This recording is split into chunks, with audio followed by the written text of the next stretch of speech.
सीखिए, बल्कि उसके साथ साथ डाइवर्सिफिकेशन की जरूरत है, जो कि हमारे पास तमाम सारे पढ़े लिखे युवाओं, बहुजन युवाओं की फौज है।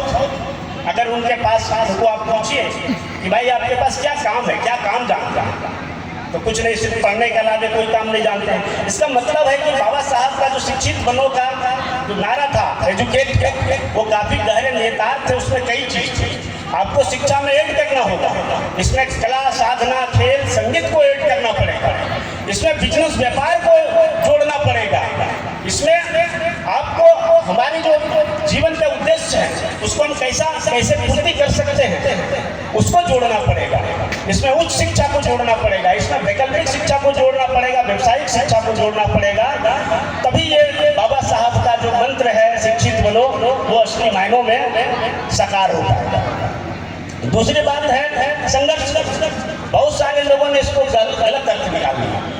बाबा साहब का संघर्ष करो का मतलब ये नहीं था कि बाहर संघर्ष, हम लाठी डंडा लेकर और रोड पर उतर जाए लड़ने के लिए, ऐसा नहीं कहा था। बाबा साहब ने कहा था कि आंतरिक संघर्ष करो, अपने आप को पहचानो कि क्या हो तुम, किस लिए इस दुनिया में आए हो, तुम्हारा लक्ष्य क्या है, उद्देश्य क्या है, जीवन का मूल मंत्र क्या है, इसको पहचानिए और अपने आप को एक व्यापक आयाम वाले व्यक्ति को बनाइए, जो कहीं भी जाए और हर जगह हर रोल में फिट हो सके।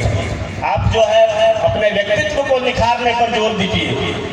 दोस्तों, दुनिया में बहुत प्रकार के इन्वेस्टमेंट होते हैं। हमारे पास जब रुपया पैसा होता है तो हम जमीन खरीदते हैं, सोना चांदी खरीदते हैं, तमाम सारे बिजनेस में पैसा लगाते हैं। लेकिन मेरे समझ से अगर सबसे कोई अच्छा इन्वेस्टमेंट है तो वो इन्वेस्टमेंट है अपने आप पर किया गया इन्वेस्टमेंट। अपने व्यक्तित्व को निखारने के लिए आप पैसे लगाइए, अपने व्यक्तित्व को ऊंचा बनाने के लिए आप पैसे निकालिए।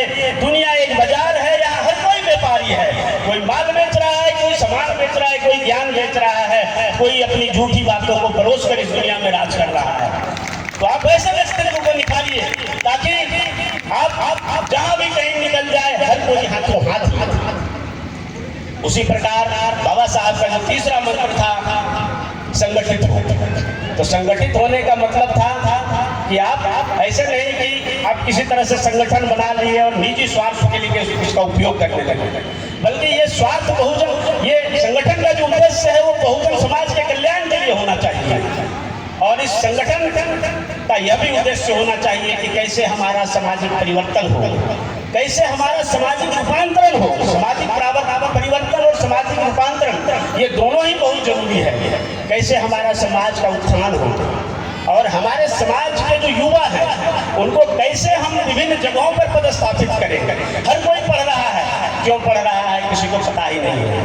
तो आपका संगठन का यह उद्देश्य होना चाहिए कि आप किसी बहुजन युवा को पत्रकारिता में भेजिए, किसी बहुजन युवा को LLB कराइए, कानून में जाएगा, किसी बहुजन युवा को कला, संगीत, साधना, खेल क्षेत्र में भेजिए, किसी बहुजन युवा के नौकरी के उच्च पायदान होता है IAS बनाइए। क्योंकि माननीय साहब ने कहा था कि तीन ही व्यक्ति में पावर होता है, PM, CM, DM। तो कितने सारे इधर हॉस्टल के युवा घूम रहे हैं, आप लोगों से मैं आगाह करना चाहता हूँ, अनुरोध के लोग संकल्प लेना चाहते हैं कि मैं बनूंगा तो PM, CM, DM बनूंगा, वरना हमारा जीवन का कोई उद्देश्य नहीं है। अभी और अन्य सारे वक्तागण हैं, हमसे अच्छे ज्ञान वाले हैं, मैं उनको सुनना चाहता हूं, इसलिए अपनी वाणी को विराम देता हूं।